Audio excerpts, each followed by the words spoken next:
Pagsulod sang kawatan sa isa ka car wash shop sa Barangay Soo, Arevalo, nahuli kam duwa ka cellphones na taban. Ini ang gintutukan ni Kim Salinas. Makit-an sa sining nga video ang hinay-hinay nga pagsulod sa isa ka lalaki at apisar.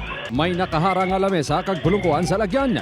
Nagapundo-pundo man ini kung maghulag ang lalaki nga nagakatulog sa folding bed. Mabatyan man ang pag-uwang sa alarm apang wala nakabugtaw ang lalaki.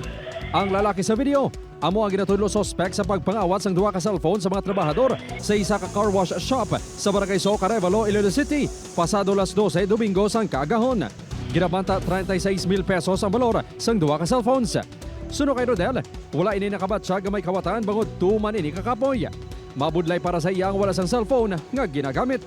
Gabuka kami nga apat mo, ang isa dito tapos ang isa dire. Duha kami di katupaday, kami di ang nakawaan contact number gid contact number sa mga pamilya ko kay layo ko nga daan sa ila. Ginpablatter na sa Iloilo City Police Station 6 ang insidente. Apang wala pa sa mahatag nga pahayag ang kapulisan sa development sang reklamo. Sunod sa tagiya sang car wash, hindi lang ini ang unang abes nga nakawatan ang iyang mga trabahador. Gani nagalaom ini nga madakpan na ang kawatan. Yung mga boys siguro nalipatan man nila itakod ang kawayan nga pertahan nila sa likod. Okay. Oo, abo na nga nasuglan sila. Effects na gilang namon, guro ang pertahan sir nga hindi pull out pull in. Upod Carmel Porquia, Kim Salinas, 1 Western Visayas.